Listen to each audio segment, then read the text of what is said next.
In the early months of 1814, just as Europe was beginning to breathe a cautious sigh of relief following the turbulent Napoleonic Wars, a peculiar event unfolded in the quiet town of Wexford. Jonathan Hale, a man of modest means and curious disposition, awoke one morning with a vivid impression lingering in his mind. A vision of a town unlike any he had ever known or seen. It was not merely a dream fading with the dawn, but a detailed, immersive experience, so tangible that it seemed to defy the boundaries between sleep and waking life. Jonathan described this place as a sprawling settlement, nestled within an unseen valley, with streets laid out in harmonious patterns that defied conventional urban planning. The buildings bore an architectural style unfamiliar to him, blending elements that seemed both ancient and strangely futuristic, with materials that shimmered subtly under an ethereal light. The town, Jonathan explained to those around him, appeared alive with peculiar customs and rhythms. Its inhabitants moved with a calm purpose, engaging in activities that suggested a society governed by principles of balance and harmony, rather than the chaos and political upheaval that characterized much of Europe at that time. The markets, the communal spaces, and even the manner in which the townsfolk interacted suggested a culture vastly different from the ones Jonathan had encountered in his travels and studies. This vision, or dream, as others might call it, came to him with such clarity that Jonathan felt compelled to record every detail, sketching maps and noting down customs and social structures, as though he had returned from an actual visit rather than a nocturnal invention. Before we continue, make sure to like and subscribe to never miss a new video. And tell me, where are you watching this video from? I love seeing all different people come together for these stories. The intrigue surrounding Jonathan's experience quickly spread through Wexford, capturing the imagination of neighbors and friends who listened with a mixture of skepticism and fascination. To many, Jonathan's account seemed little more than the fanciful musings of a man whose mind had perhaps been overburdened by years of solitary study and wanderlust. Yet, there was something undeniably compelling in the richness of his descriptions and the earnestness with which he recounted the town's peculiarities. The timing of this vision, in the immediate aftermath of the Napoleonic conflicts that had ravaged much of the continent, added an air of poignancy to the story. Europe was a continent scarred and weary, searching for new beginnings amid the ruins of old empires. Jonathan's dream town, with its serene order and unfamiliar customs, seemed to embody an ideal that many longed for but could scarcely articulate. Jonathan himself was a man marked by restlessness. Born to a modest family in a rural village, he had spent much of his youth wandering the countryside and nearby towns, driven by an insatiable curiosity about the world beyond his immediate surroundings. Unlike many of his contemporaries who sought fortune or status, Jonathan's pursuits centered on knowledge, particularly the study of maps, geography, and the narratives that places could tell. His fascination with uncharted territories and forgotten lands was well known among his small circle of acquaintances, yet none could have anticipated that this fascination would manifest in such a profound and perplexing way. As the weeks passed, Jonathan's descriptions grew more elaborate, as did the sketches that accompanied his notes. The town he dreamt of had a central square dominated by a towering structure whose purpose defied easy explanation. Streets radiated outward in patterns that suggested both functionality and symbolic meaning, lined with trees that bore fruit unlike any found in the known world. The people practiced customs that involved intricate dances and communal feasts, all conducted in a language Jonathan could not fully grasp, but attempted to transcribe phonetically. Despite the foreignness, there was an unmistakable sense of familiarity and comfort in the way the town operated, a stark contrast to the uncertainty and upheaval that marked the world Jonathan inhabited. This vision captivated Jonathan to the point that it began to influence his waking life. Friends noticed a change in his demeanor. He spoke often of the town, sometimes addressing unseen listeners as if recounting tales to inhabitants themselves. His sketches, once neat and methodical, took on an almost obsessive quality, filled with annotations and symbols whose meanings were elusive. The dream town became a private sanctuary for Jonathan, a place of refuge from the complexities and disappointments of the world he knew. Yet, for all the solace it offered, it also isolated him, as those around him struggled to understand the nature and purpose of his fixation. The broader context of post-Napoleonic Europe cannot be overlooked in understanding the significance of Jonathan's vision. In 1814, the continent was undergoing a profound transformation. The Congress of Vienna was convening to redraw borders and restore order after years of conflict. Monarchies were being reinstated, but the winds of change had already sown seeds of modernity and revolution that could not be entirely suppressed. In this climate of political reorganization and social upheaval, the idea of a hidden, harmonious town, untouched by war or discord, held a particular allure. For Jonathan, whose own life had been shaped by the uncertainties of the era, the dream town represented something more than a mere figment of imagination. It was a symbol of hope, a possible blueprint for a better society. Interestingly, Jonathan's account did not remain confined to his immediate circle for long.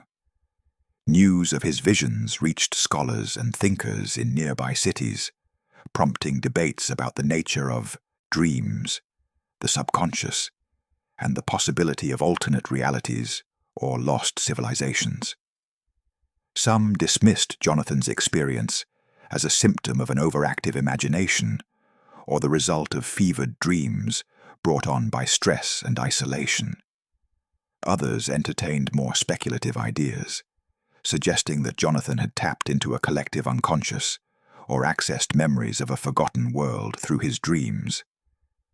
This intellectual curiosity further fueled Jonathan's obsession, as he sought validation and understanding from those who might appreciate the depth and complexity of his visions. What made Jonathan's dream town so compelling was not just its vividness, but the consistency of its details over successive nights. Unlike fleeting dreams that evaporate with the morning light, Jonathan's visions returned with remarkable fidelity, each iteration revealing new facets of the town and its inhabitants. He described the changing seasons within the town, the rituals marking the passage of time, and even the subtle shifts in the town's landscape that mirrored the inner lives of its people. This continuity lent an air of authenticity that puzzled both Jonathan and his listeners. Was this town a creation of his mind, endlessly rehearsed and refined in sleep? Or was it something more, a place that existed beyond the boundaries of known geography and history? While many remained skeptical, the impact of Jonathan's vision on his personal trajectory was undeniable. He began to devote increasing amounts of time to documenting the town, producing detailed maps and written accounts that he hoped might one day lead to the discovery of this mysterious place. His passion for cartography, once directed toward the known world, now focused on the elusive and unknown.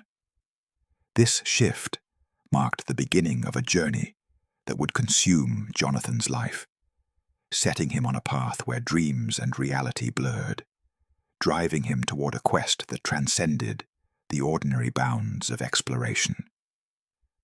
Thus, the story of Jonathan Hale's mysterious dream town begins not with a discovery, but with a vision, a dream that introduced a place beyond maps and history, a town that seemed to exist at the intersection of imagination and reality. It was a vision that captivated a restless mind and sparked questions that would echo far beyond the quiet streets of Wexford, challenging the very nature of human perception and the mysteries hidden within the landscapes of the mind. Jonathan Hale's life before the emergence of his mysterious dream town was marked by a restless curiosity and a deep-seated desire to explore worlds both real and imagined. Born in 1788 to a modest farming family in the rural outskirts of Devonshire, Jonathan's early years were shaped by a landscape of rolling hills and scattered villages, far removed from the political and intellectual centres of Europe. His parents, simple folk with limited education, encouraged their son's inquisitive nature, but could not provide the scholarly guidance that would come to define Jonathan's later pursuits.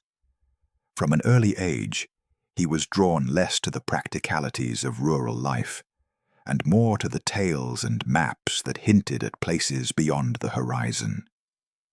By the time Jonathan reached adolescence, his fascination with geography and exploration had become an obsession.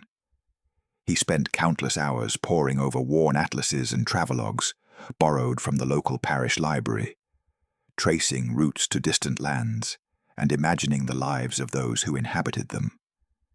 Unlike many of his peers, whose aspirations centered on trade, crafts, or settling into familiar patterns, Jonathan's ambitions were driven by a yearning to understand the unknown. This yearning was not merely academic.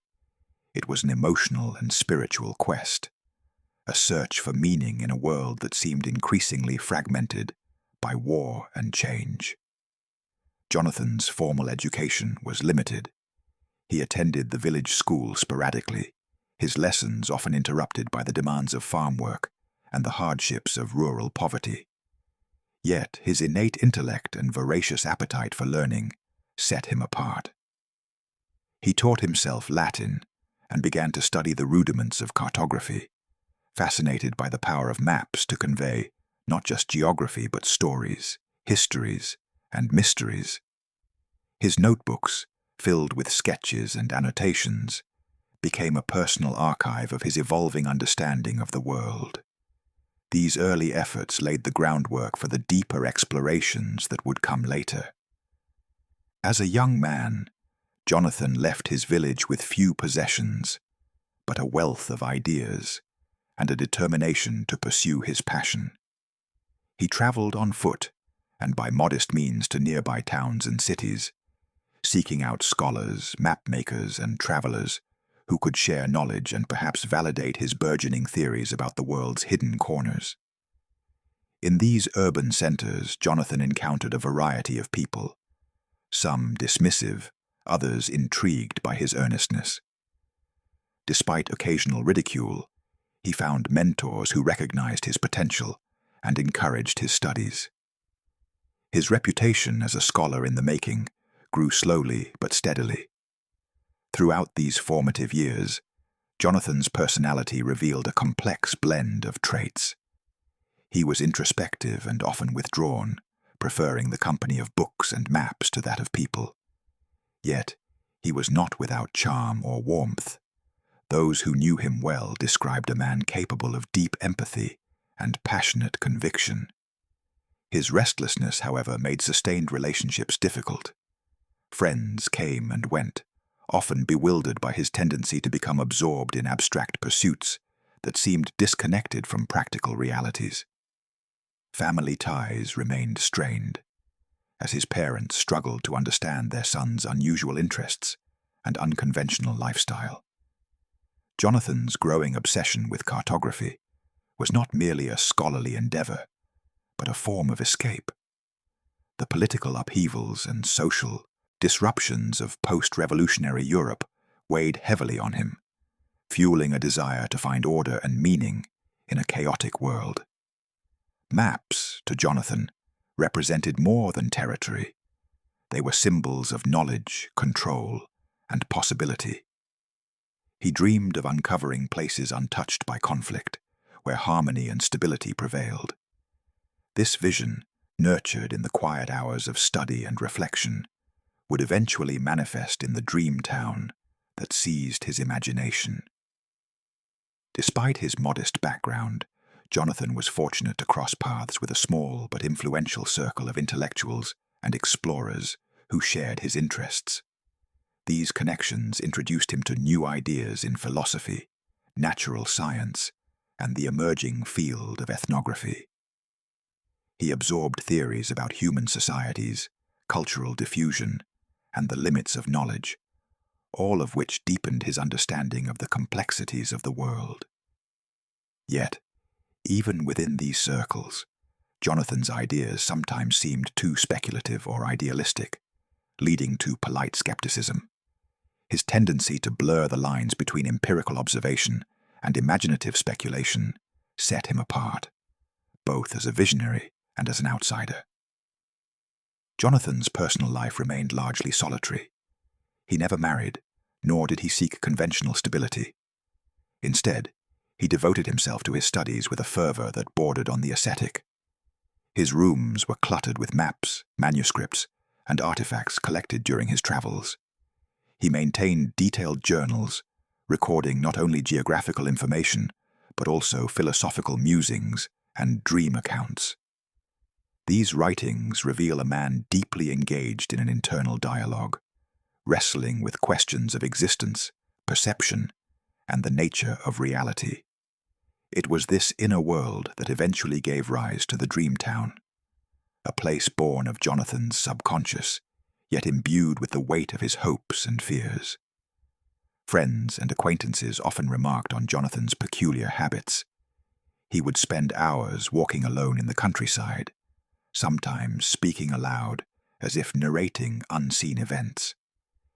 His eyes, described as sharp and penetrating, seemed to look beyond the immediate, as if searching for something inaccessible to others. These behaviors fueled rumors and speculation. Some whispered that Jonathan was touched by madness, while others believed he was a mystic or seer. In truth, Jonathan's experiences defied easy categorization, residing in the ambiguous space between genius and eccentricity. The tension between Jonathan's desire for discovery and the skepticism of those around him created an undercurrent of isolation. His family regarded his pursuits as a distraction from more practical concerns, urging him to settle into a steady trade. Local clergy expressed concern about his unconventional ideas, fearing they might lead him astray. Yet, Jonathan persisted, driven by a conviction that the world held secrets worth uncovering, secrets that might one day reveal new paths for humanity. This steadfastness, both admirable and tragic, set the stage for the profound transformation that would occur with his first vision of the Dream Town. In retrospect, Jonathan's background and character provide essential context for understanding the intensity and significance of his dreams. His restless spirit, shaped by a childhood of limited opportunity and a lifelong hunger for knowledge, created fertile ground for the emergence of his visionary experiences. The Dream Town was not a random apparition, but the culmination of years of intellectual and emotional striving, a manifestation of Jonathan's deepest aspirations for order, meaning, and connection in a fractured world. As Jonathan's obsession with his Dream Town deepened, the boundaries between his waking life and his inner visions began to blur. The man who had once been defined by his solitary journeys and scholarly pursuits now found himself increasingly consumed by a place that existed only in his mind's eye. This shift marked a turning point, a descent into a realm where reality and imagination intertwined, setting Jonathan on a path that would challenge not only his own sanity, but also the perceptions of those who encountered his extraordinary story. One night in late February of 1814, Jonathan Hale experienced what he would later describe as the first true vision of the mysterious town that would come to dominate his thoughts and define the rest of his life. It was not a fleeting dream, nor a vague impression. Rather, it was an immersive encounter, as vivid and detailed as any waking experience. Jonathan awoke the following morning with the images of the town still etched clearly in his mind's eye, as though he had physically traversed its streets and engaged with its inhabitants. What set this initial vision apart was the clarity and coherence with which the town's layout, architecture, and social customs presented themselves, details so precise that Jonathan felt compelled to commit them to paper without delay. In the hours after waking, Jonathan began to sketch the town's layout from memory. The plan revealed a sprawling settlement arranged with a surprising order and harmony. At its center lay a large square, paved with smoothly hewn stones, arranged in interlocking geometric patterns that suggested symbolic meaning. Surrounding this square were buildings of varied but consistent design. Low, wide structures with gently sloping rooftops, constructed from materials that appeared both organic and refined. The streets radiated outward from the square, in a pattern reminiscent of a rose's petals, intersected by narrower alleys and canals that reflected the town's intricate relationship with water. Jonathan's sketch captured not only the physical arrangement, but also an intangible sense of balance and unity that seemed to permeate the entire settlement. What fascinated Jonathan most was the architectural style itself. The buildings bore features unlike any he had seen in the known world. Windows shaped like elongated ovals, filled with colored glass that shimmered in soft hues. Walls adorned with carvings that hinted at stories or histories, and rooftops that seemed to blend seamlessly with the surrounding landscape. The materials were described as light yet durable, resembling a fusion of stone, wood, and a substance that glowed faintly in moonlight. Such descriptions challenged Jonathan's understanding of construction and craftsmanship, suggesting a society that had mastered techniques far beyond contemporary capabilities. Beyond the physical aspects, Jonathan's vision revealed a society imbued with customs and daily rhythms that underscored its uniqueness. He recalled witnessing communal gatherings in the central square, where townsfolk engaged in ceremonies involving music, dance, and the sharing of meals. These rituals appeared to foster a deep sense of community and shared purpose. Language was unfamiliar to Jonathan, yet he noted the musicality of speech and the expressive gestures accompanying conversations. The people's attire was elegant yet functional, made from fabrics that seemed to change texture and color with the environment. This attention to both form and function reflected a culture attuned to harmony between individuals and their surroundings. Jonathan's first vision extended beyond static observation. It included a sense of temporality and progression. He described the passage of time within the town, marked by subtle changes in light, weather, and social activity. He noted how the town adapted to seasons, with festivals celebrating cycles of growth and renewal. The inhabitants demonstrated a profound respect for nature, incorporating gardens and water features into their urban design, suggesting a philosophy that embraced coexistence rather than domination. This impression of ecological balance stood in stark contrast to the industrial and militarized societies emerging elsewhere in Europe. Upon waking, Jonathan's immediate impulse was to capture every detail before memory faded. His sketches were accompanied by written notes describing the town's layout, architectural elements, social customs, and even his emotional responses. He recorded his sense of awe and curiosity, as well as a budding hope that such a place might exist beyond the realm of dreams. His notes revealed an acute awareness of the dream's mystery, tempered by a desire to understand and perhaps find evidence of the town's reality. The vividness and coherence of this initial vision led Jonathan to question its nature. Was this a product of his subconscious mind, weaving elements from his studies and experiences? Or could it be a glimpse into an alternate reality, a lost civilization, or a place hidden from the maps of men? These questions haunted him, propelling him toward further exploration in both dream and waking states. The distinction between reality and imagination began to blur as Jonathan found himself increasingly drawn into the town's unfolding narrative. In the days following the first vision, Jonathan's obsession deepened. He revisited his sketches repeatedly, refining details and attempting to reconstruct the town's geography with greater precision. He tried to align his maps with known landscapes, searching for clues that might anchor the dream town in the physical world. Yet no existing map corresponded to the vision, intensifying the mystery. Friends who saw his drawings were struck by their originality and detail, but remained skeptical about their basis in reality. Jonathan's descriptions of the town's customs and social life were equally compelling. He spoke of communal decision-making processes that emphasized consensus and empathy, contrasting sharply with the hierarchical and often violent political structures dominating Europe at the time.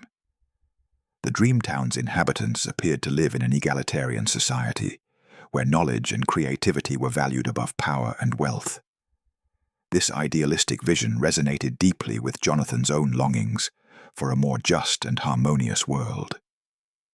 The language of the town, which Jonathan attempted to transcribe phonetically, presented another enigma. He noted its fluidity and musical quality, with intonations that conveyed emotion and subtle meaning beyond the words themselves. Although he could not fully understand or replicate the language, he believed it was an integral part of the town's identity, reflecting a culture that prioritized communication and connection.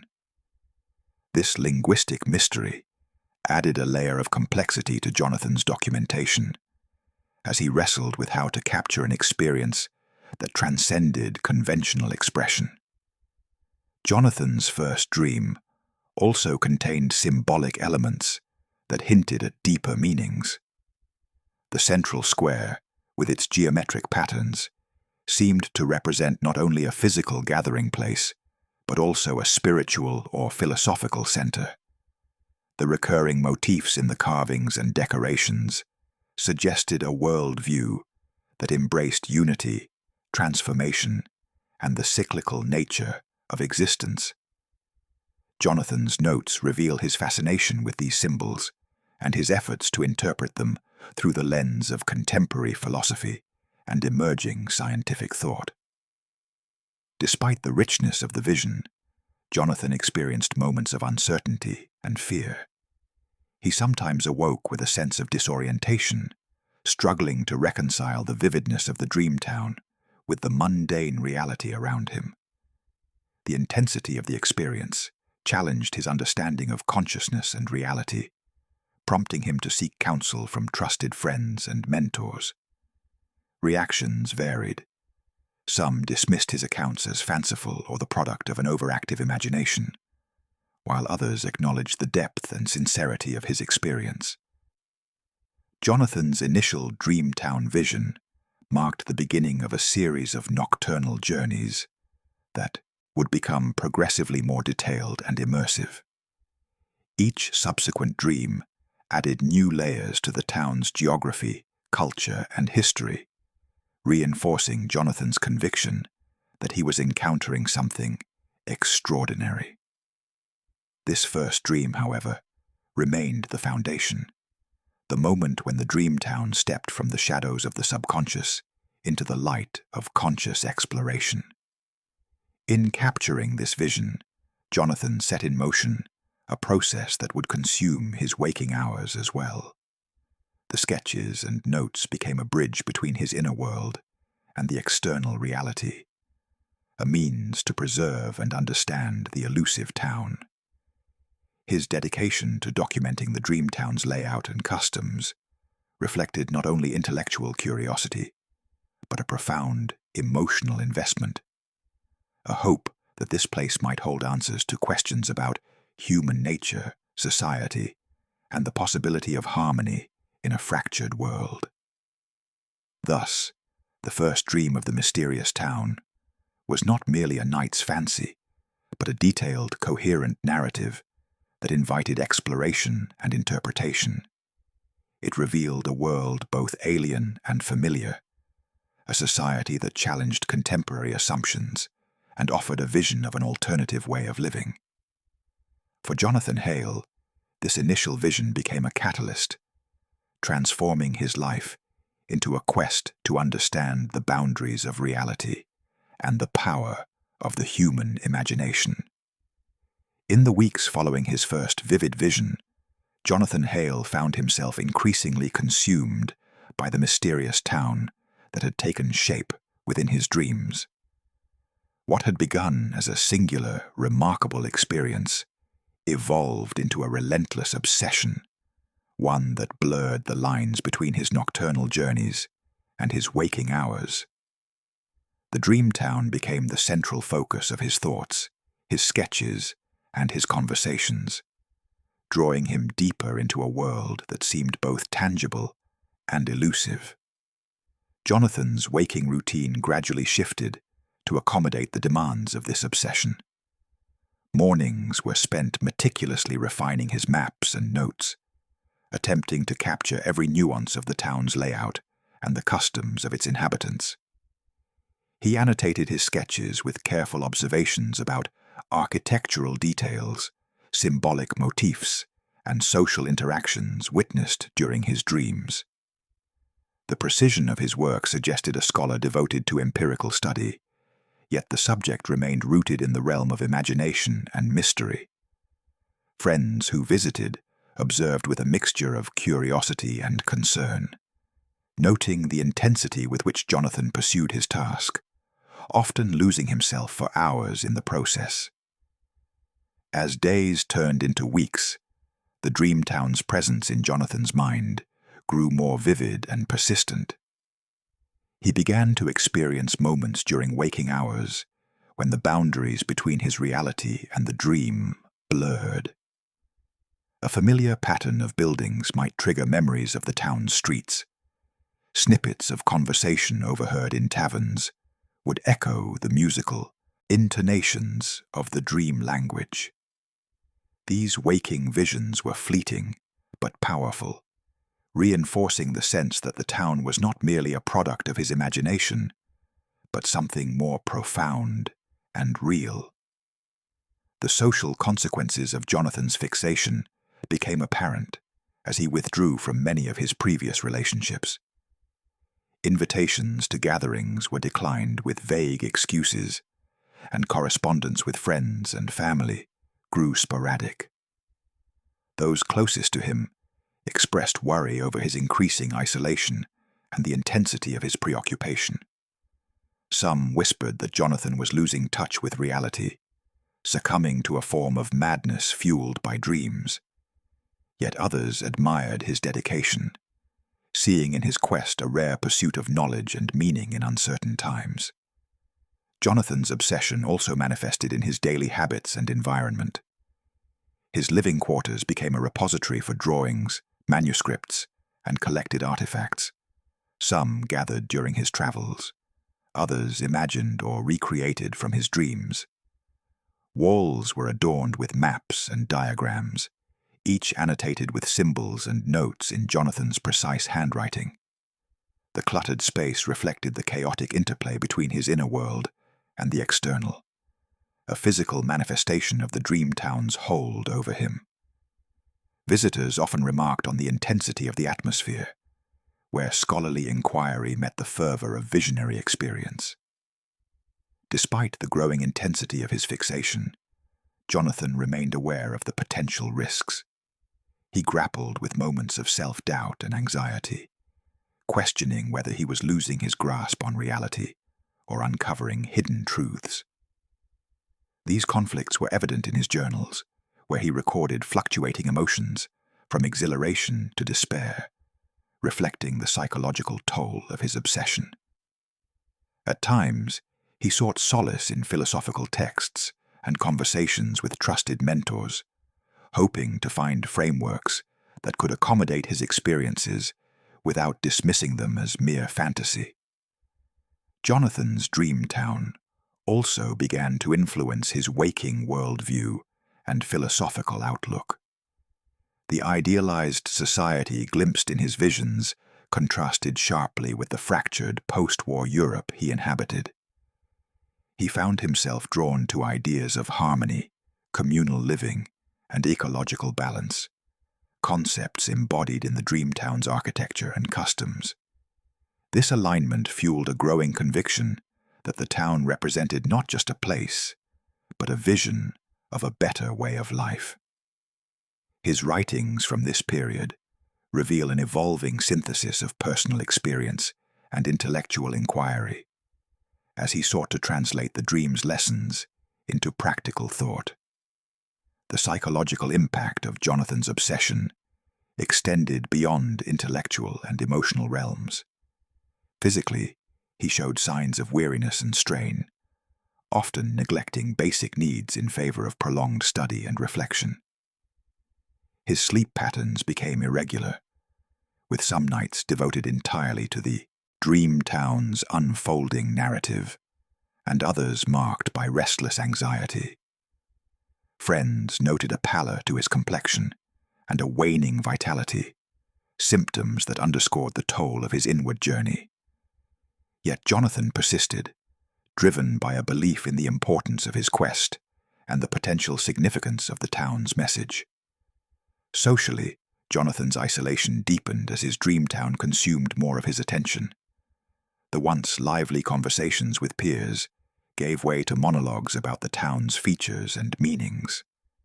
Visitors were treated to detailed expositions of the town's geography, governance, and customs, often accompanied by elaborate gestures and emotional intensity.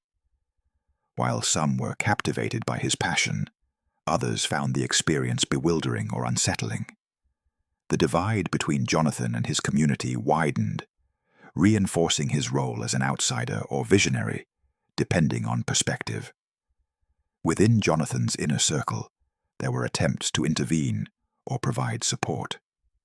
A few close friends encouraged him to balance his studies with engagement in the social and physical world, warning against the dangers of excessive isolation.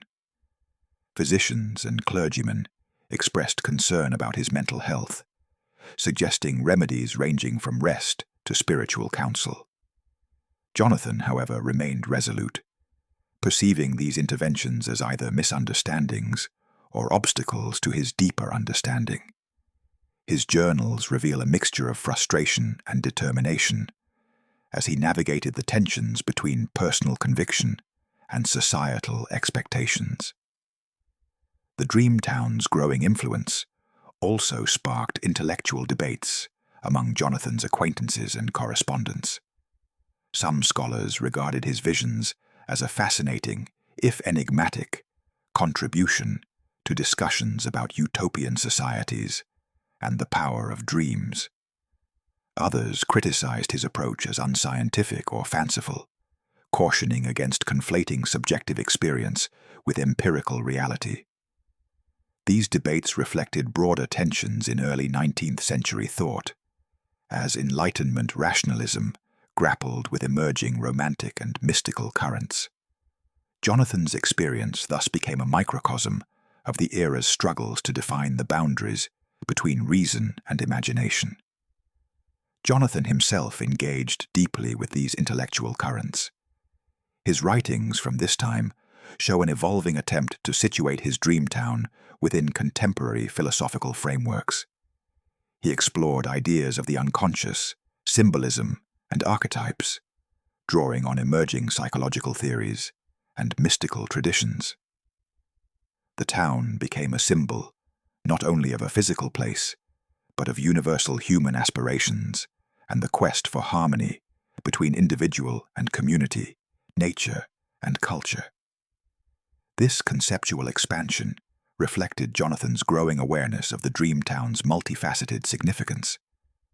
Amidst this intellectual and emotional turmoil, Jonathan sought practical ways to investigate the town's possible existence. He began consulting local maps and historical records, attempting to find any geographical or cultural correlates to his visions. He corresponded with travelers and explorers, inquiring about remote or forgotten settlements that might match the town's description. Despite his efforts, no concrete evidence emerged. This absence of proof did not deter Jonathan. Rather, it intensified his conviction that the town might exist beyond ordinary perception or in hidden realms, inaccessible to conventional inquiry. The tension between hope and frustration marked Jonathan's daily life as he balanced the demands of his waking world with the pull of his dream town. His obsession brought moments of profound insight and inspiration, as well as episodes of despair and alienation.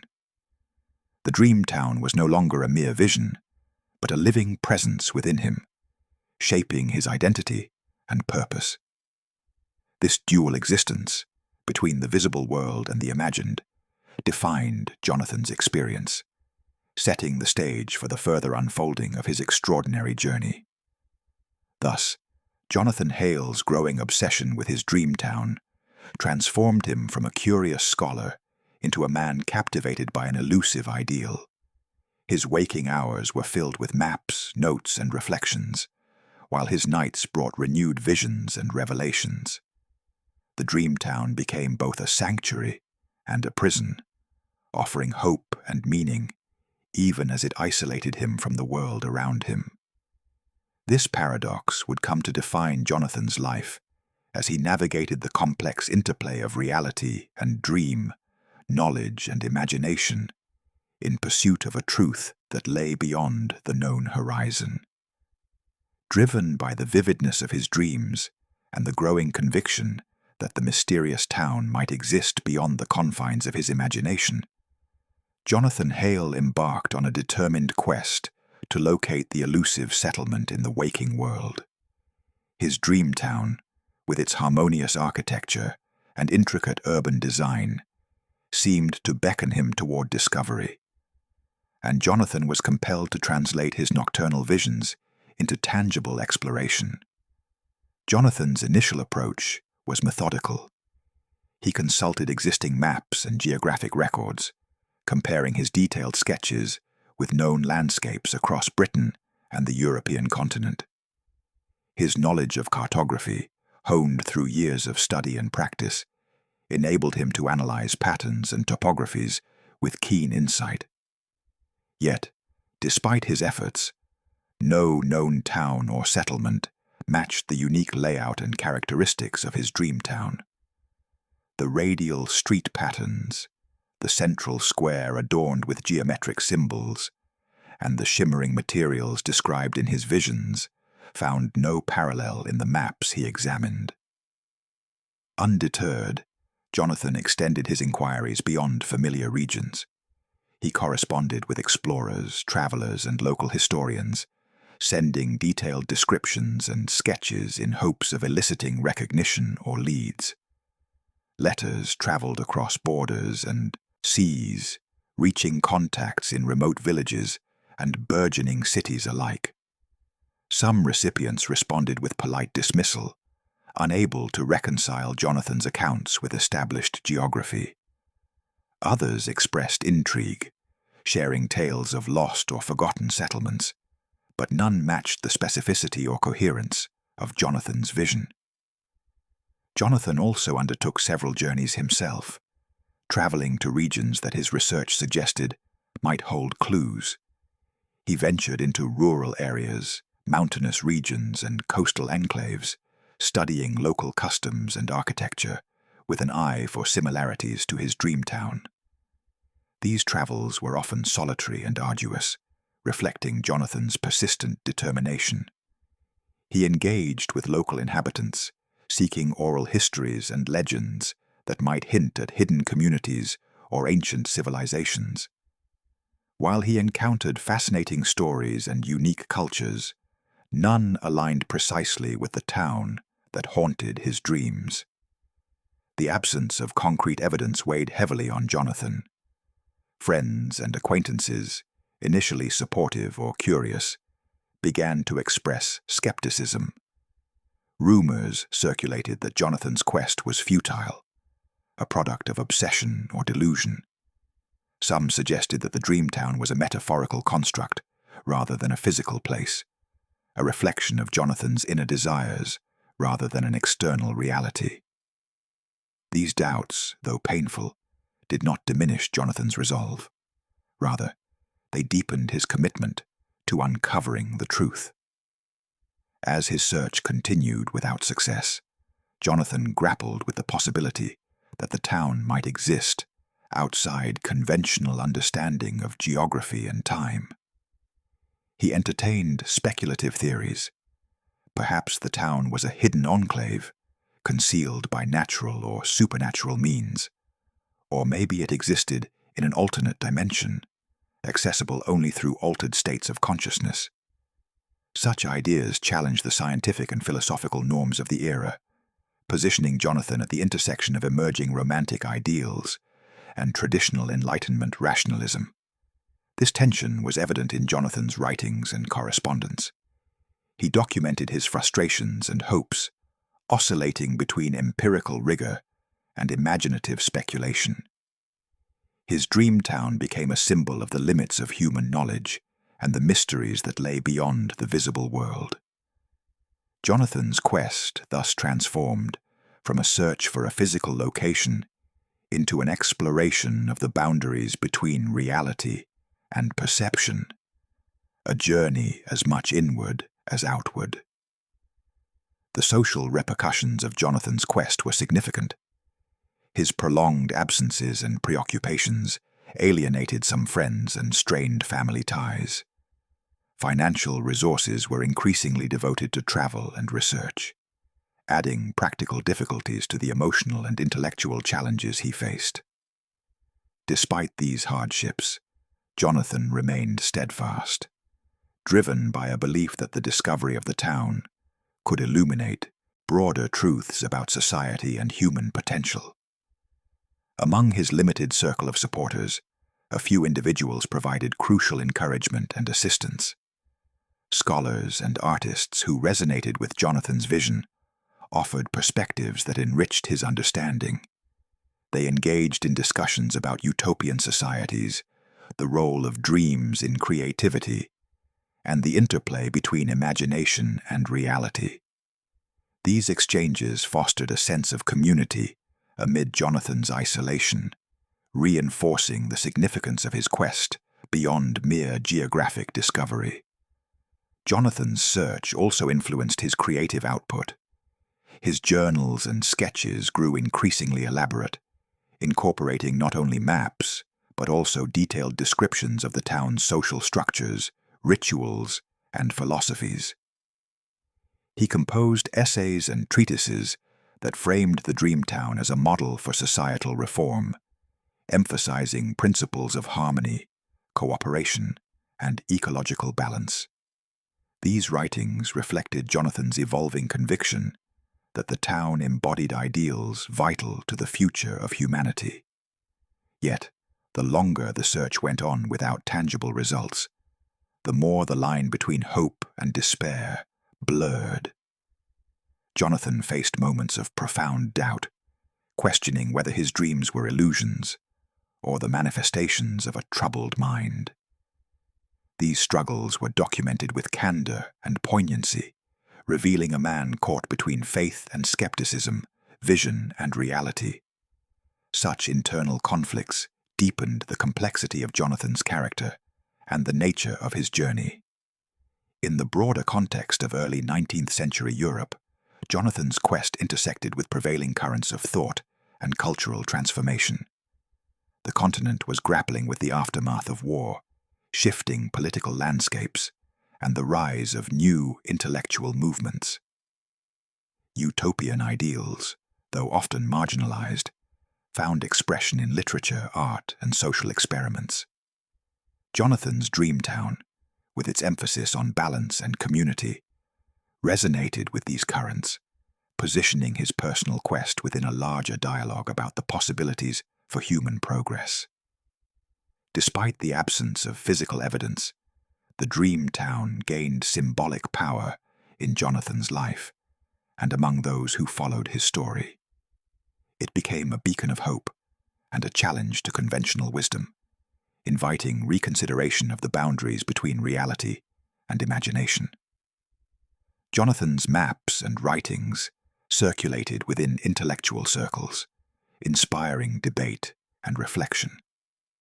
The town's elusive nature sparked questions about the nature of knowledge, the reliability of perception, and the human capacity to envision alternative realities. Jonathan's relentless search also revealed the limits of contemporary cartography and exploration. While maps of the known world were becoming increasingly accurate, the unknown remained vast and mysterious. Jonathan's dream town, situated somewhere beyond the reach of conventional mapping, symbolized these uncharted realms, both geographic and psychological. His quest highlighted the tensions between empirical science and the mysteries that defied easy classification. Throughout his journeys and inquiries, Jonathan remained committed to the belief that discovery was possible. Whether the town existed as a physical place or as a manifestation of human consciousness, he saw in it a truth worth pursuing. This conviction sustained him through setbacks and skepticism, fueling a determination that transcended personal ambition.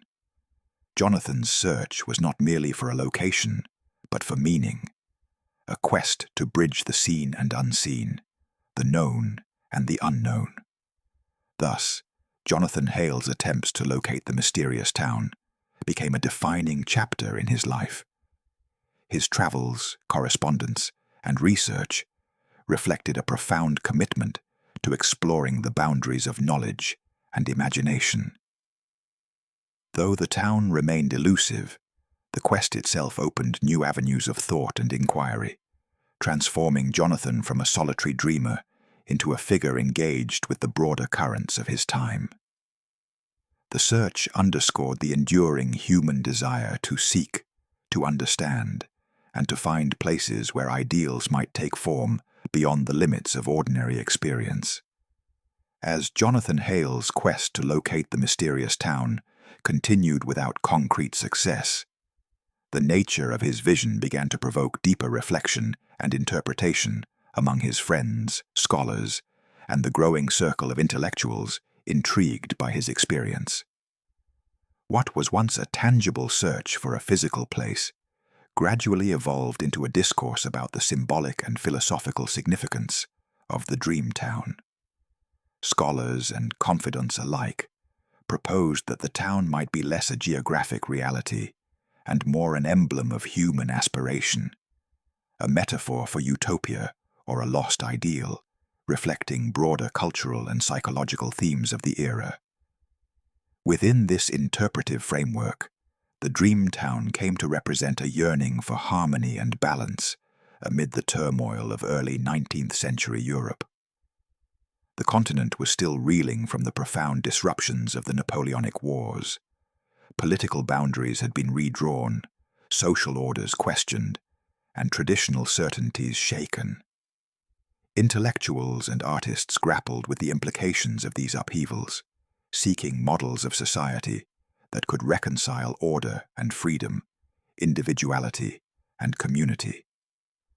Jonathan's vision of a town characterized by architectural symmetry, communal rituals, and ecological integration resonated powerfully with these concerns, inspiring philosophical discussions about the nature of ideal societies. Some scholars suggested that the town symbolized a collective cultural memory, an archetype embedded in the human psyche that surfaced through Jonathan's dreams. Drawing on emerging ideas in psychology and philosophy, they posited that the dream town might embody universal themes: unity, renewal, and the quest for meaning that transcend specific historical contexts. This view aligned with contemporary romantic notions of the subconscious as a source of creativity and truth, challenging the dominant Enlightenment emphasis on reason and empiricism. Jonathan's experience thus became a focal point for debates about the limits of human knowledge and the interplay between imagination and reality. Others interpreted the town as a projection of Jonathan's own subconscious desires and fears. His lifelong restlessness, intellectual curiosity, and isolation could have coalesced into an idealized community, reflecting his hopes for connection, stability, and understanding. The town's egalitarian structures and harmonious customs might mirror Jonathan's personal aspirations for social reform and spiritual fulfillment. This psychological reading framed the Dreamtown as a deeply personal narrative, revealing insights into the human condition and the role of dreams in shaping identity. Philosophers engaged with the Dreamtown as a symbol of the perennial human quest for perfection and transcendence. The town's cyclical festivals, its integration with nature, and its emphasis on communal decision-making, suggested a vision of society that harmonized individual and collective needs, temporal and spiritual dimensions. Such ideals contrasted sharply with the realities of industrialization, political strife, and social inequality. Jonathan's vision thus inspired reflections on the possibility of alternative modes of existence, challenging prevailing assumptions about progress and civilization. The symbolic interpretation of the Dreamtown also intersected with broader cultural movements. Romanticism, with its valorization of nature, emotion, and the sublime, provided a fertile context for appreciating Jonathan's experience beyond literal terms. Artists and writers found in the Dreamtown a source of inspiration, seeing it as a manifestation of the imagination's power to envision worlds that critique and transcend the present. This cultural resonance amplified the significance of Jonathan's visions, situating them within ongoing conversations about art, philosophy, and society. Amid these interpretations, Jonathan himself remained engaged in the dialogue, grappling with the multiple meanings his Dreamtown might hold. His writings from this period reveal a man willing to embrace complexity and ambiguity, acknowledging that the town could be simultaneously a place, a symbol, and a psychological landscape. He explored philosophical texts on utopia, symbolism, and the unconscious, seeking frameworks that could accommodate his lived experience and intellectual inquiries. This openness to multiple perspectives enriched Jonathan's understanding and deepened his commitment to exploring the Dreamtown's significance. Nevertheless, the metaphorical reading of the town did not diminish Jonathan's personal connection to it. He continued to experience the Dreamtown with emotional intensity, perceiving it as a source of insight and solace amid his struggles. The town's ideals, balance, cooperation, respect for nature, offered a counterpoint to the discord and fragmentation of his external world. This emotional resonance underscored the town's role as a site of hope and transformation, both for Jonathan and for the wider cultural imagination. The evolving interpretations also influenced how Jonathan's contemporaries related to his story. Supporters who had once sought empirical evidence of the town's existence began to embrace its symbolic dimensions, finding in it a compelling metaphor for societal aspirations and personal growth. Critics, while maintaining skepticism about the literal reality of the town, acknowledged the value of Jonathan's vision as a catalyst for philosophical and artistic exploration. This shift broadened the impact of Jonathan's experience, extending its reach beyond the confines of geography and into the realms of culture and thought.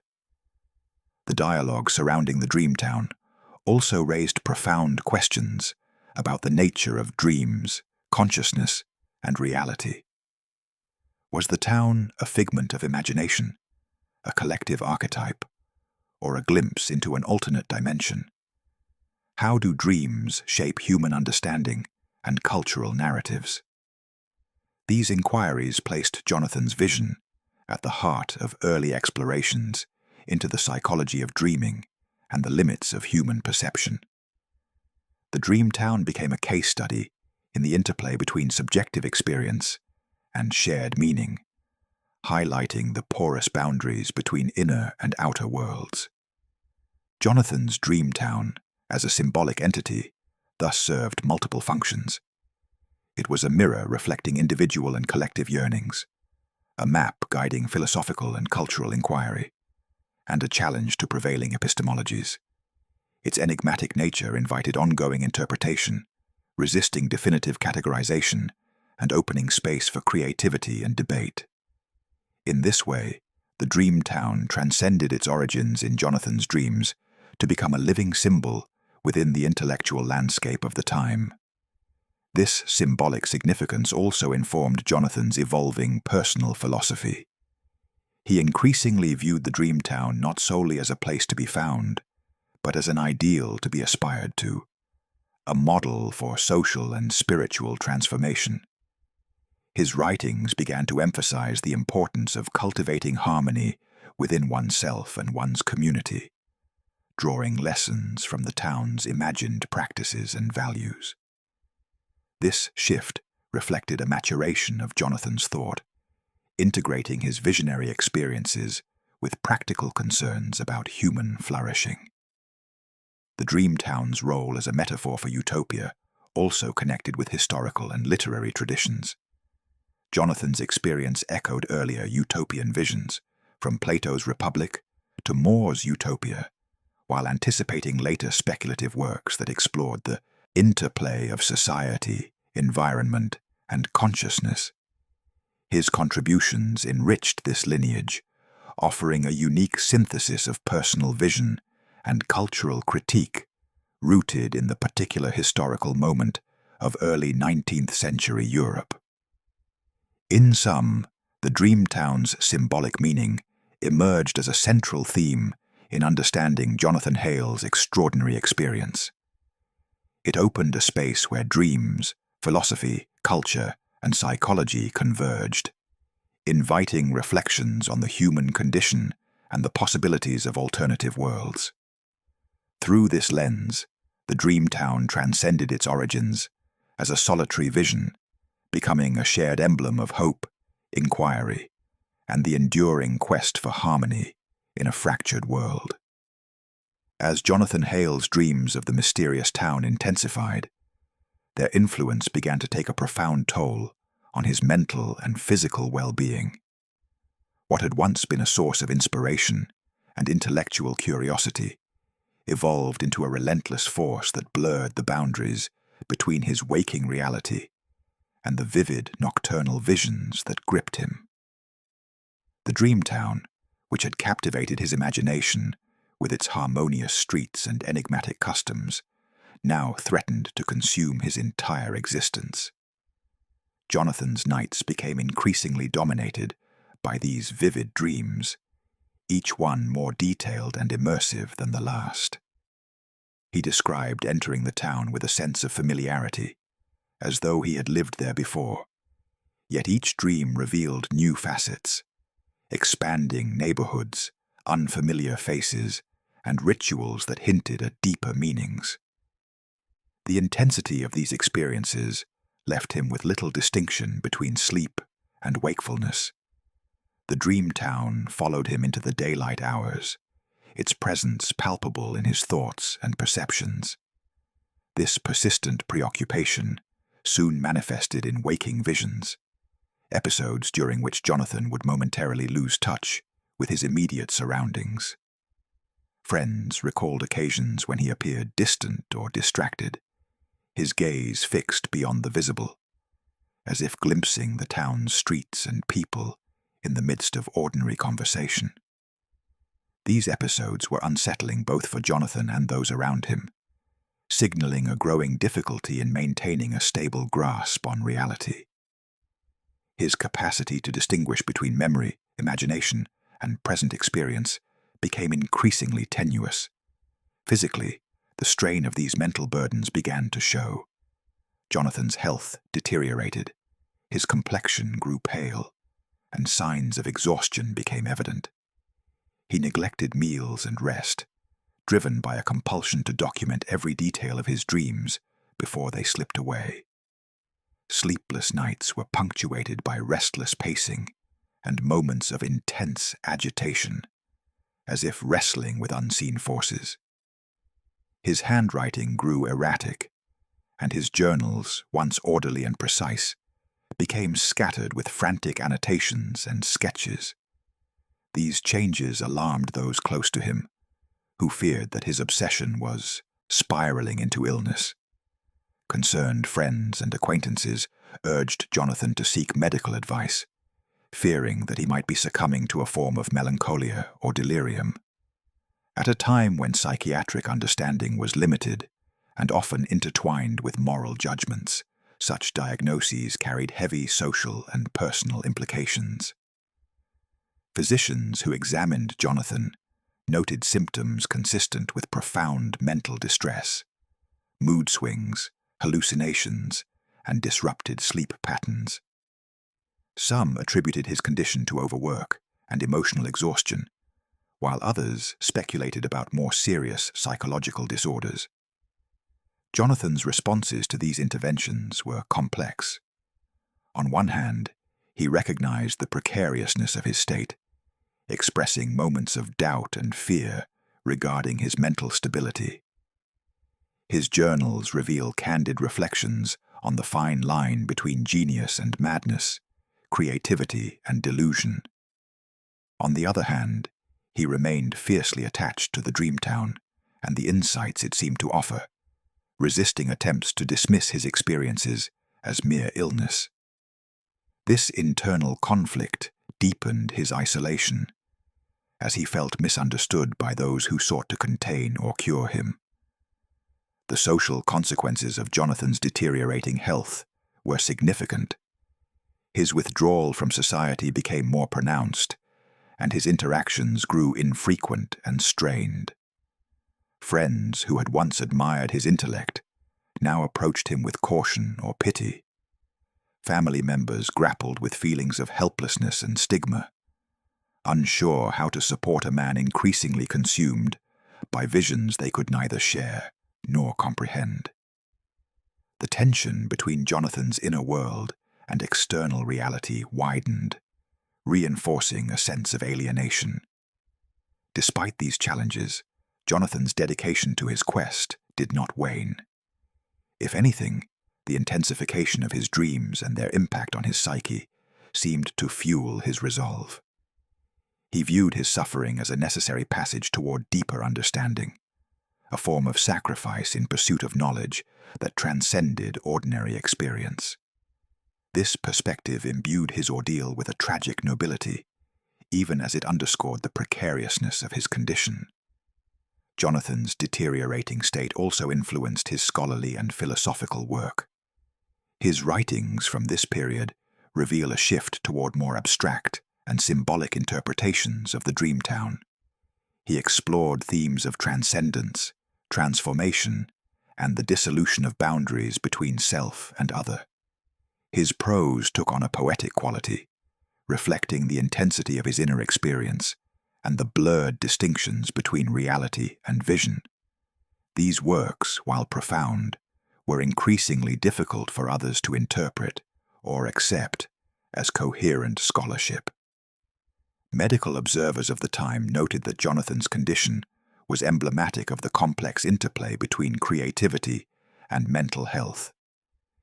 His case illustrated the vulnerabilities faced by individuals whose imaginative faculties pushed the boundaries of conventional thought.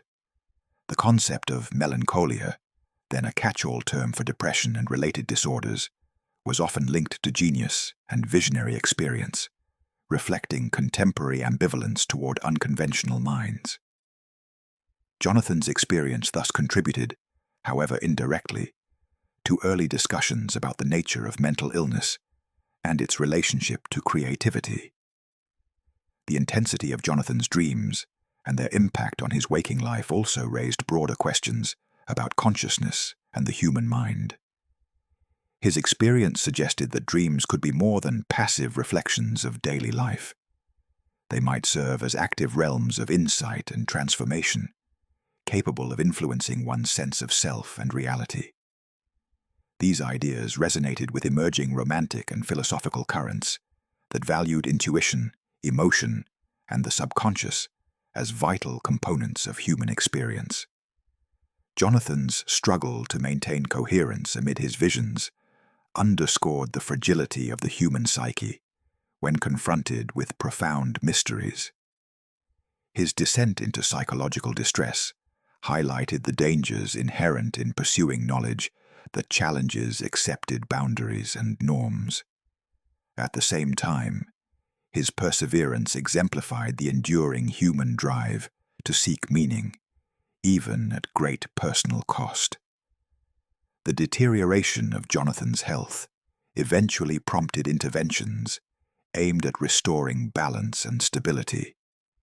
Rest, changes in environment, and spiritual counsel were among the measures undertaken to alleviate his condition.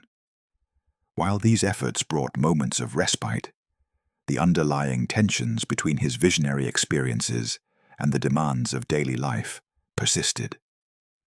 Jonathan's case remained a poignant illustration of the complex relationship between mental health, creativity, and the pursuit of transcendence. Through this period of trial and transformation, Jonathan's identity became intertwined with the dream town itself.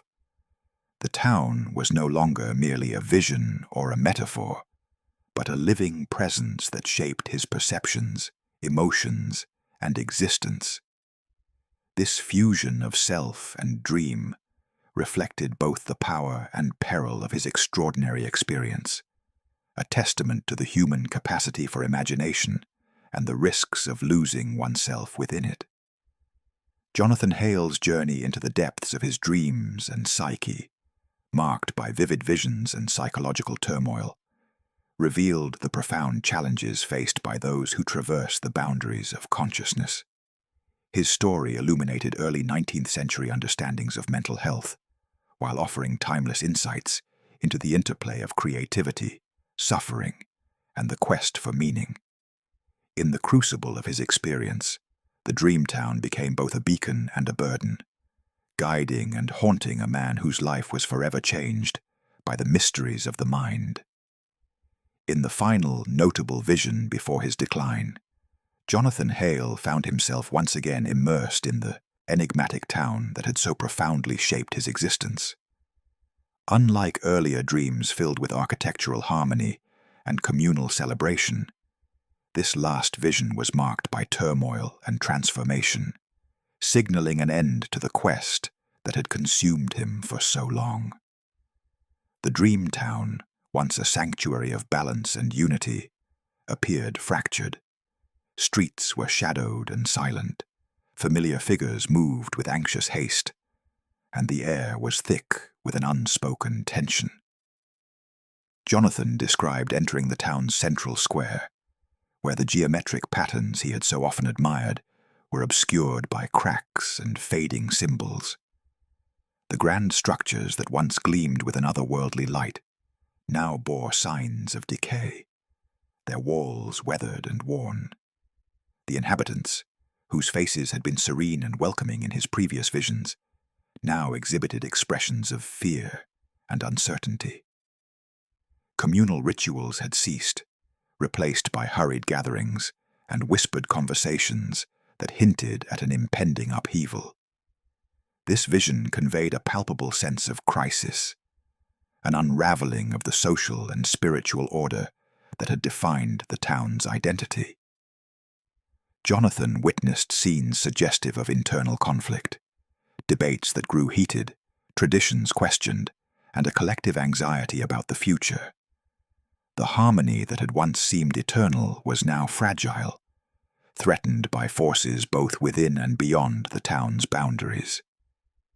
This atmosphere of disquiet marked a profound departure from the idealized visions that had inspired Jonathan's earlier dreams. Despite the turmoil, Jonathan noted moments of resilience and hope. Certain figures, recognizable from prior dreams, sought to restore balance through dialogue and shared purpose. Symbols of renewal appeared intermittently, sprouting greenery amidst the decay, and faint light breaking through gathering clouds. These elements suggested that the town's fate remained undecided, poised between collapse and transformation. Jonathan's awareness of this precarious balance infused the vision with a sense of urgency and poignancy. Upon awakening from this final vision, Jonathan was compelled to record what he perceived as a culmination of his inner journey. He produced a detailed map of the town as it appeared in turmoil, annotating it with symbols and writings that defied easy interpretation. These markings included unfamiliar characters and cryptic diagrams, hinting at knowledge or messages beyond contemporary understanding. The map stood apart from his earlier works, embodying both the complexity and ambiguity of the town's transformed state. This last vision and its accompanying map were interpreted by Jonathan as a farewell message, a concluding chapter in the narrative that had unfolded through his dreams.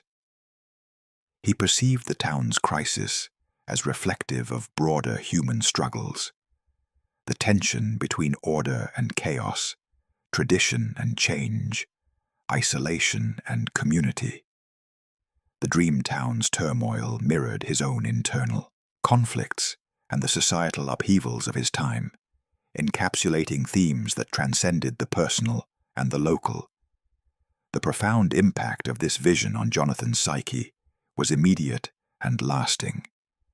He recorded feelings of exhaustion and release, as if the weight of the dream town's fate had lifted a burden from his soul. Yet, there was also a sense of loss and mourning for the ideal that seemed to be slipping away. This ambivalence characterized his final days of active dreaming, marking a transition from visionary intensity to reflective contemplation. Scholars and friends who later examined Jonathan's last map and writings found them both fascinating and perplexing. The symbols and characters challenged existing linguistic and cartographic conventions, inviting speculation about their origins and meanings. Some proposed that the markings encoded philosophical or spiritual insights, while others viewed them as expressions of Jonathan's fragmented consciousness grappling with the town's dissolution. Regardless of interpretation, the map became a focal point for ongoing inquiry and debate. The themes embodied in Jonathan's final vision resonated with contemporary concerns about the fragility of social and political structures. Europe, in the aftermath of prolonged conflict, faced uncertainties about governance, identity, and stability. Jonathan's dream town, as a microcosm of these dynamics, offered a poetic reflection on the tensions between preservation and change. His vision underscored the vulnerability of ideals when confronted with the complexities of reality. Jonathan's response to this culminating dream was a turning point in his life. The intensity of his visionary experiences waned, giving way to periods of introspection and withdrawal. He ceased his efforts to locate the town physically, focusing instead on interpreting its symbolic significance. This shift marked the end of his active quest and the beginning of a more contemplative phase, in which he sought to integrate the lessons of his visions into his understanding of self and society. In his remaining writings, Jonathan explored the implications of the town's turmoil for human experience. He reflected on themes of impermanence, resilience, and the cyclical nature of existence. The dream town became a metaphor for the challenges inherent in striving for harmony within an ever-changing world. Jonathan's philosophical musings from this period reveal a deepened awareness of ambiguity and complexity, embracing uncertainty as a fundamental aspect of life. The legacy of Jonathan's final vision extended beyond his personal narrative. His maps and writings circulated among intellectual and artistic circles, inspiring interpretations that linked the Dreamtown's fate to universal human concerns. The imagery of a town in crisis became a potent symbol in cultural discourse, evoking questions about progress, decay, and renewal. Jonathan's experience, thus, transcended its origins, contributing to broader conversations about the nature of ideals and the realities that shape them. This last vision also influenced emerging discussions about the relationship between dreams and prophecy. Some contemporaries viewed Jonathan's Dreamtown as a prophetic allegory foretelling social and spiritual transformations. Others regarded it as a psychological manifestation of internal and external tensions. These interpretations highlighted the multifaceted nature of visionary experience and its capacity to engage diverse fields of thought. Jonathan's final encounter with the Dreamtown encapsulated the paradox of his lifelong journey, the simultaneous allure and elusiveness of an ideal that both inspires and challenges. The town's turmoil mirrored the complexities of human aspiration, the hope for perfection tempered by the realities of imperfection.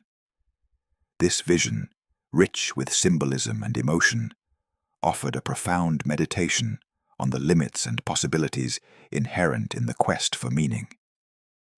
Through this culminating dream, Jonathan Hale's narrative reached a poignant moment of closure and transition.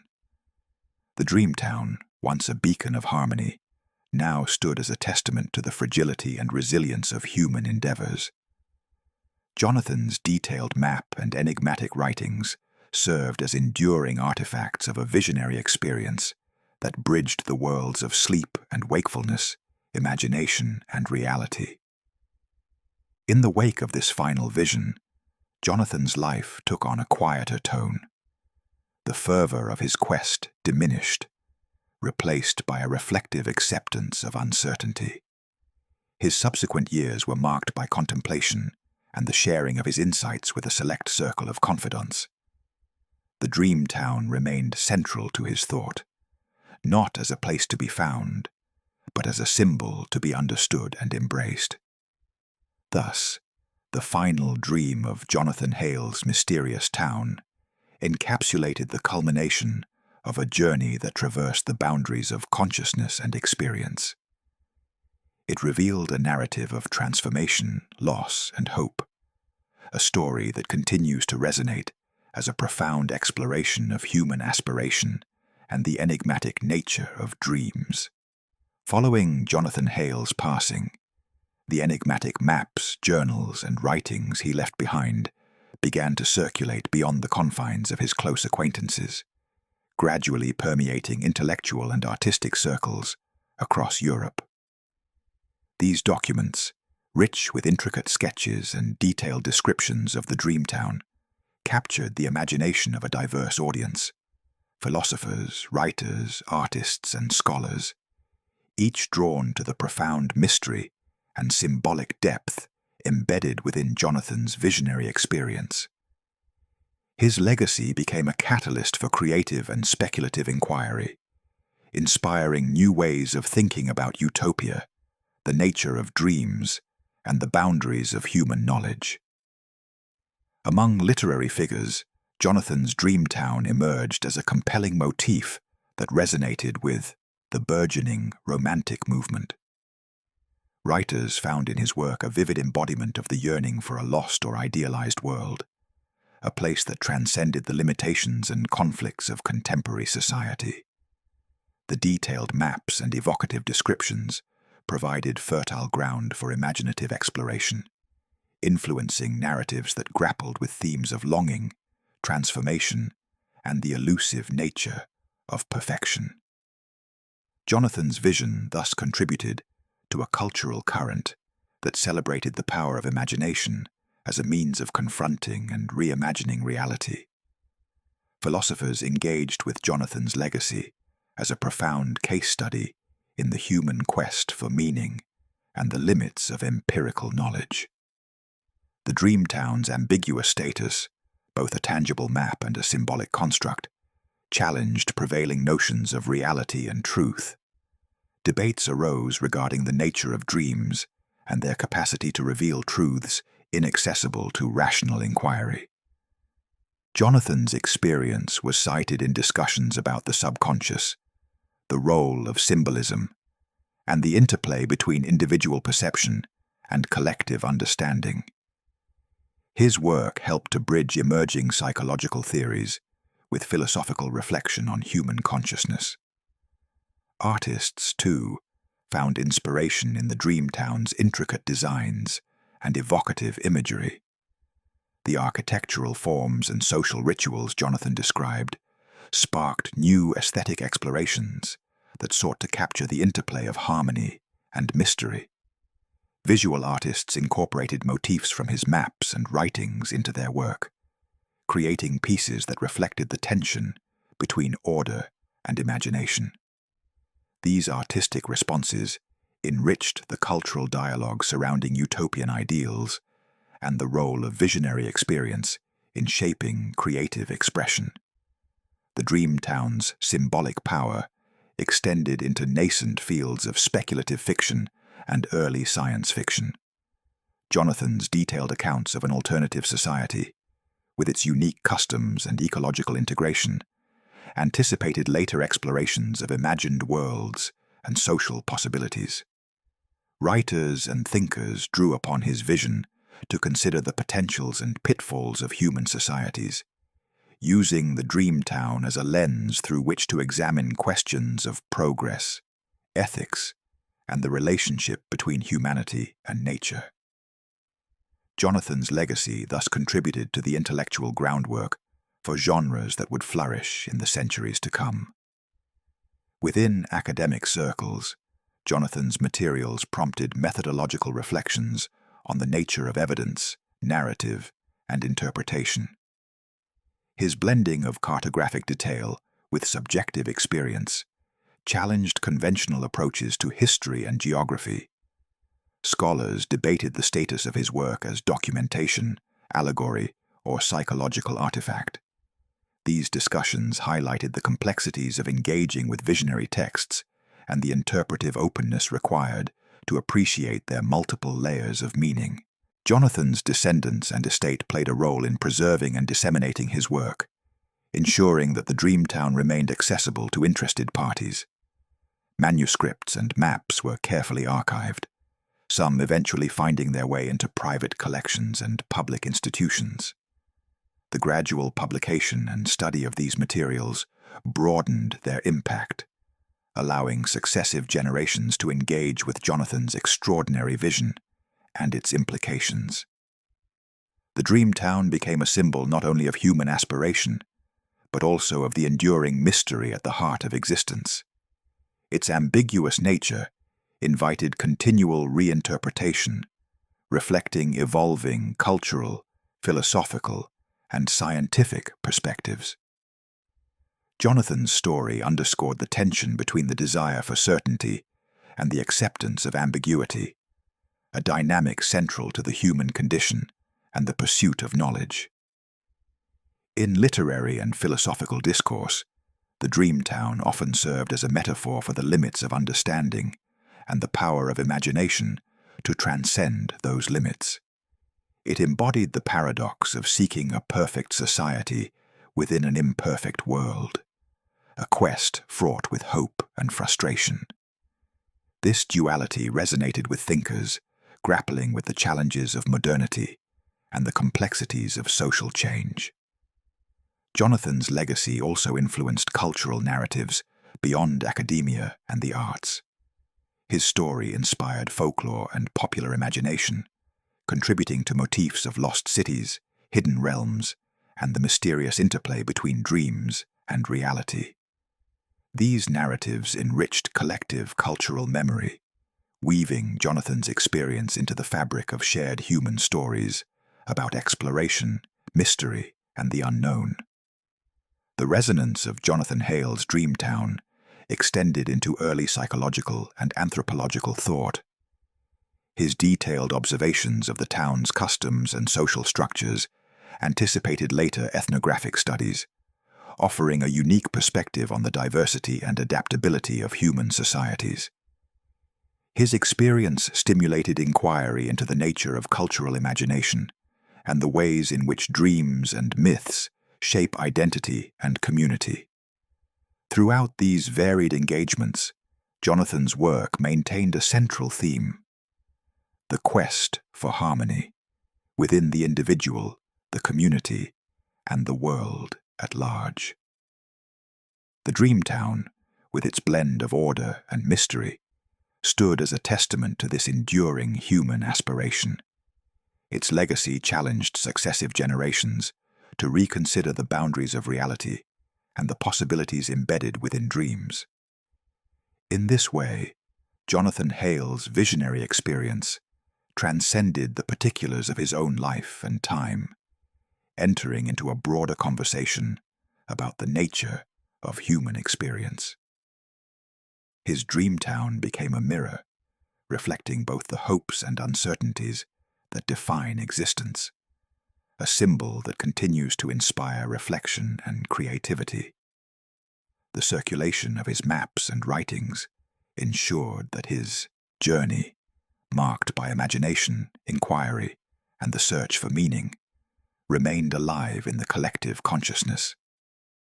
Jonathan's story, preserved through his descendants and admirers, thus became part of an intellectual and cultural heritage that bridges past and future, reality and dream. His Dreamtown remains an enduring emblem of the human spirit's capacity to envision worlds beyond the immediate, to grapple with the unknown, and to strive toward ideals that, though elusive, shape the course of thought and culture across generations. Jonathan Hale's story closes not with answers, but with questions that linger in the spaces between dream and reality, past and present. The enduring mystery of his Dreamtown invites reflection on the nature of human consciousness and the stories we tell to make sense of the unknown. Was the town a product of Jonathan's imagination, a psychological manifestation shaped by personal longing and cultural currents? Or did it exist in some form beyond ordinary perception, a hidden enclave of harmony, a collective memory, or a glimpse into alternate dimensions of experience? These questions resist definitive resolution, embodying the very ambiguity that defines the human condition. The narratives that have emerged around Jonathan's Dreamtown, woven through his maps, writings, and the interpretations of scholars and artists, serve as a testament to the power of stories in shaping our understanding of reality.